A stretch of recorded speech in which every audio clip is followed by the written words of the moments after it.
एक दिन बहुत सारे लड़के क्रिकेट खेलने जाते हैं।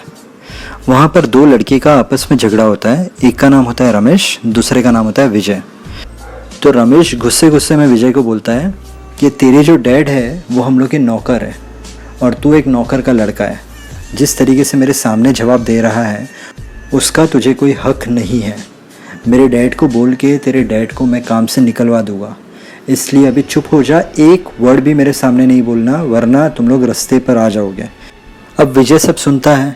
वो सुनने के बाद वो घर पर जाता है। घर पर जाकर उसके डैड को सब बताता है। उसके डैड बोलते हैं कि नहीं, तू रमेश के साथ ऐसा नहीं कर सकता है क्योंकि मैं वहाँ पर काम करता हूँ। अगर वो लोग ने मुझे काम पर से निकाल दिए तो हम लोगों को बहुत तकलीफ़ हो जाएगी, हम रोड पर आ जाएंगे और फिर हम क्या खाएंगे।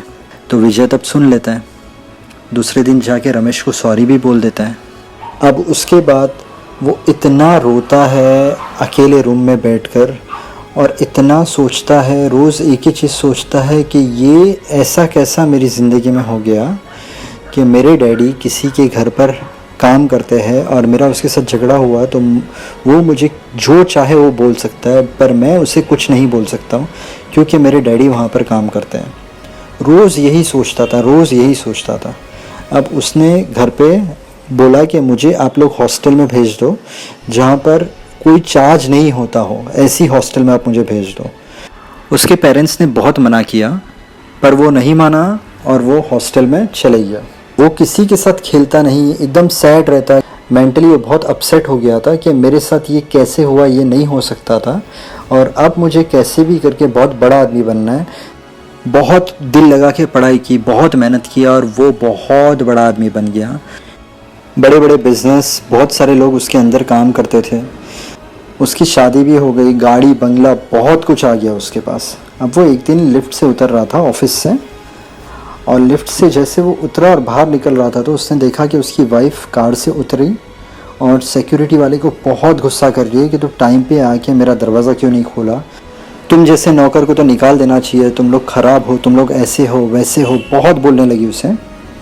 इसने दूर से देखा, ये भाग कर आया, उसकी वाइफ को साइड पर लेकर गया और उसकी वाइफ को बोला तुझे पता है तू क्या कर रही है? आज से बहुत साल पहले मेरे साथ ऐसा हुआ है और मैं नहीं तो 6 महीना सिर्फ रोता था और तू वही तकलीफ़ आज एक गरीब इंसान को दे रही है। अब भी के अभी वहाँ पर जा और उसको सॉरी बोल। जैसे उसने अपने हस्बैंड की पूरी स्टोरी सुनी, उसने अपना ईगो साइड पे रख दिया। सबसे पहले तो उसने अपने हस्बैंड को सॉरी बोला कि मैंने ऐसा बर्ताव किया उसके साथ, मतलब ऐसा बिहेव किया उसके साथ, और फिर वो वहाँ पर गई।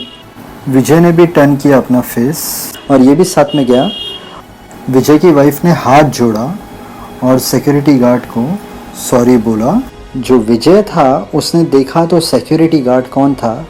रमेश, जिसने बचपन में विजय को ऐसा बोला था। तो समय का पहिया कैसा घुमा, कौन कहाँ पर था, कौन कहाँ पर आ गया। जितना हो सके लोगों को इज़्ज़त दो, जितना हो सके लोगों को इज़्ज़त दो।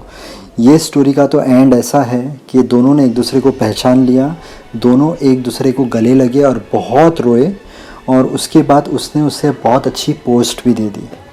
ज़िंदगी में ट्राई करो किसी का भी दिल मत दुखाना। किसी का भी दिल दुखाते हो तो हमें पता नहीं होता है सामने वाले को कितना दुख हुआ है हमारी बात सुन के। हाँ, ये कहानी का एंगल दूसरा भी है। रमेश ने विजय की बेइज्जती की, उसके गुस्से में वो बहुत आगे बढ़ गया, पर ऐसा बहुत कम होता है। मेरा ये स्टोरी बताने का सिर्फ एक ही मकसद था, आप अमीर हो, आपके पास कितना भी पैसा हो, गरीब को कभी भी बेइज्जत मत करना। जितना हो सके अपने से नीचे वालों की इज़्ज़त करना। अगर आपको ये मेरी स्टोरी अच्छी लगी तो मेरे चैनल को सब्सक्राइब करना। मेरे चैनल पे आपको business tips, health tips, motivation, WhatsApp status, entertainment, बहुत सारी चीज़ें मिलेगी। Thank you so much. God bless. Wish you very happy life.